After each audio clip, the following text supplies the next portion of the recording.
मुल्क में माशी बहरान पैदा करने वाली एलसी क्या है? पाकिस्तान में डॉलर की शदीद किल्लत के बाद बैंकों की जानिब से दरामदात के लिए अहम दस्तावेज लेटर या इस एलसी का उजरा बंद कर देने से मुल्क में एक नए माशी बहरान ने जन्म ले लिया है। पाकिस्तान में ज़र मुबादला के ज़खायर सिर्फ $4.3 रह गए हैं, जो गुज़श्ता 9 साल की कम तरीन सतह है, जिसके बायस मुल्क में दरामदात के लिए दरकार डॉलर मौजूद नहीं है। इसलिए बैंकों ने लेटर ऑफ क्रेडिट जारी करना बंद कर दिया है। एक जानिब तो बैंकों ने नए लेटर ऑफ क्रेडिट जारी करना बंद कर दिए हैं, लेकिन दूसरी जानिब पहले से जारी शुदा एलसीज़ के तहत जो सामान पाकिस्तान पहुंच चुका है, इसको भी सेटल नहीं किया जा रहा।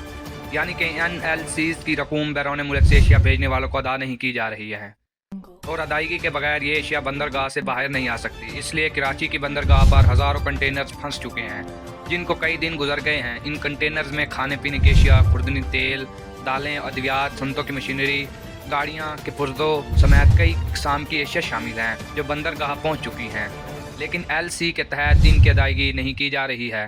इसलिए इन एशिया को बंदरगाह से छुड़ाया नहीं जा सका।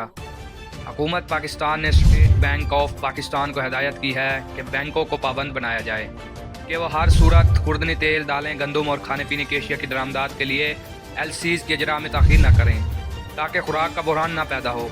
इसके अलावा क्रूड ऑयल, पेट्रोल के लिए भी पॉलिसी नरम की जाए। हुकूमत ने स्टेट बैंक को हिदायत तो कर दी, मगर इस पर अमल होने में वक्त लग जाएगा। एलसी का उजरा रुकने के बायस पहले ही मुल्क में माशी बहरान ने जन्म ले लिया है।